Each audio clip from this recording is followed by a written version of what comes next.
저는 성령님의 명령으로 크리스천 영성학교에서 기도 훈련을 통해 악한 영들의 실체를 밝히고 이들의 전략에 맞서 싸워 이길 수 있는 정의의 용사를 양육하는 사역을 하고 있어요.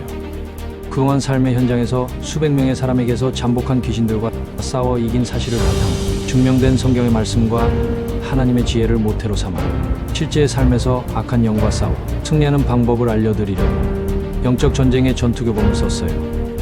이 시대의 우리네 교회 지도자와 교인들이 미혹의 영에게 속아서 생명과 영혼을 도륙당하고 있지만 이 사실을 잘 모른 채 잠들어 있죠.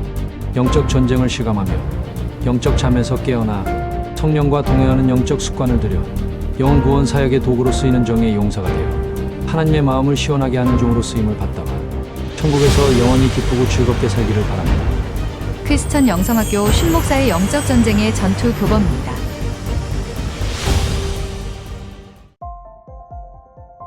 예전에 영성학교 훈련을 시작한 모녀가 있었습니다. 어머니는 30대이고 딸은 12살이었죠. 이 모녀의 공통점은 잠만 자면 악몽과 귀신에 시달리는 거예요. 어느 정도 심각하냐면 일주일에 5일 정도라 하니 보통 심각한 게 아니었습니다. 자신이 그런 것도 괴로운데 어린 딸까지 악몽에 시달리니 지옥이 따로 없었죠. 그녀의 오빠는 영성학교 식구여서 2년 동안 저의 칼럼을 보내주었지만 신앙에 관심이 없기에 거들떠보지도 않았어요. 그러나 밤이 오는 게 너무 두려웠던 악몽을 호소하는 여동생에게 오빠는 자기 전에 예수 피를 10번만 부르고 자보라고 권면을 했습니다. 그러자 믿져야 본전이지 라는 마음으로 예수 피를 10번을 부르고 잠자리에 들었어요. 그러자 놀라운 일이 생겼습니다. 악몽을 꾸지 않았던 거예요. 그러니 매일처럼 예수 피를 외치고 잠자리에 들었으면 물론이죠. 10년이 넘는 세월 동안 거의 매일처럼 악몽에 시달렸는데 예수 피를 외치는 기도를 하고 나서는 지금까지 한 번도 귀신에 시달리지 않았습니다. 그녀만 그런 것이 아니에요. 어린 딸에게도 예수 피를 외치는 기도를 하고 나서 잠자리에 들라고 권면했고 어린 딸도 그 후로는 꿈에 귀신이 나타나지 않았어요. 사실 그 딸은 밤에도 무서워서 불을 환하게 켜고 잠을 자야 했고 저녁이 오면 불안 증세가 깊어가던 차였어요. 신앙이 없던 모녀는 그때부터 자발적으로 성령이 내주하는 기도 훈련을 신청해서 받기 시작했습니다. 그리고는 너무 행복하다고 비명을 지르고 있어요. 어떤가요? 저의 이야기가 과장된 것처럼 보이나요?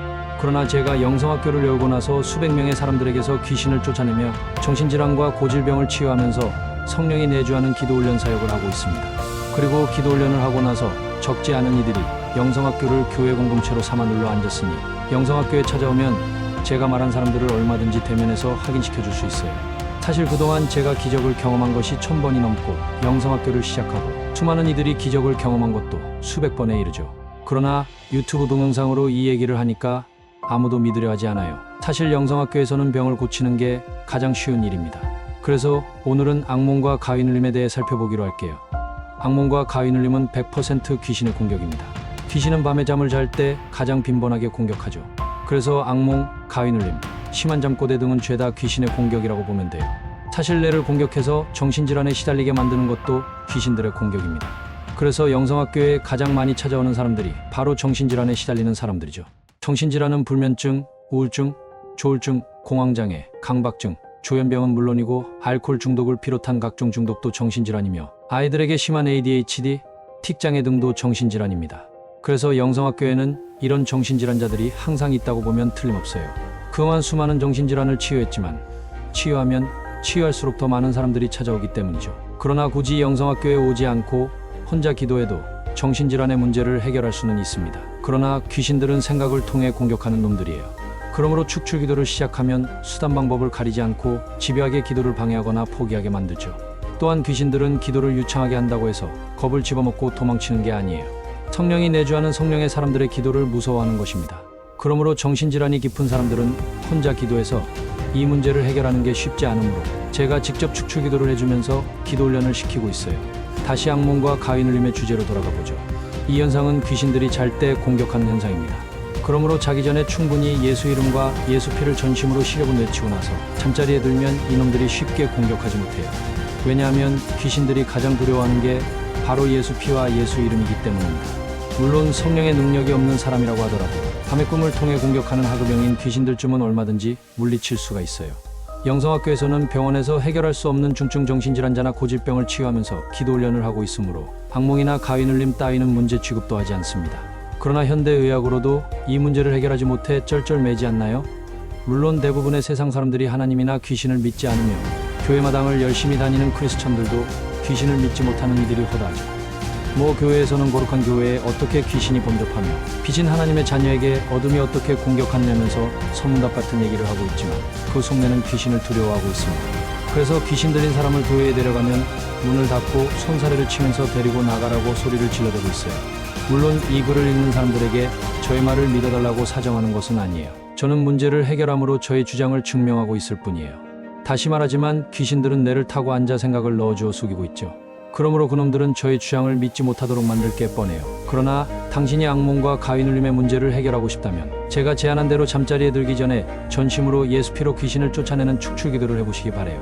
뭐 제가 그 대가로 돈을 달라는 것도 아니고 누군가에게 자신의 문제를 까발려야 하는 것도 아니지 않나요? 가족도 모르게 은밀하게 해도 됩니다. 그러니까 큰 소리로 하지 않고 속으로 조용히 기도해도 되죠. 다만 온몸에 힘을 주어 전심으로 귀신을 쫓아내며 기도하세요. 귀신은 영이기 때문에 정신을 집중해서 기도해야 효력이 발생합니다. 덧붙여 말씀드릴 것은 당신이 영화나 소설, TV 드라마에서 들어왔던 귀신 이야기는 이제 잊으세요. 그 이야기는 작가의 상상력의 산물입니다. 물론 귀신들이 속여 넣어주어 두렵게 만든 작품이기는 하죠. 귀신의 소리를 듣고 귀신을 보았다는 것도 죄다 속이는 것입니다. 환청은 귀의 청각기관을 조종해서 들리는 것처럼 속이고 환각은 시신경을 조작해서 속이는 것이죠. 저의 주장은 다른 사람의 말처럼 생각을 통한 추론의 결과가 아니라 수많은 귀신들을 쫓아내면서 체험을 통해 얻어낸 내용입니다. 당신 주변에 저처럼 수많은 경험을 통해 자신의 주장을 증명해 보이는 이들이 몇 명이나 있나요? 귀신 이야기를 써서 유명해진 베스트셀러 작가조차 귀신을 한 번도 쫓아내지 않은 이들이 수두룩한 게 우리가 마주한 차가운 현실이죠. 어쨌든 당신은 평생 당신을 짓누르던 악몽과 가위눌림의 해결책을 알게 되었으니 운이 좋은 사람임에 틀림없어요. 유다의 마음에 예수를 팔려는 생각을 넣었더니 요한복음 13장 2절. 머리를 타고 앉아 생각으로 공격하여 죄를 짓게 하고 각종 질병을 일으키고 고통을 주어 영혼을 사냥하여 지옥의 불구덩이로 끌고 가려는 악한 영의 계략.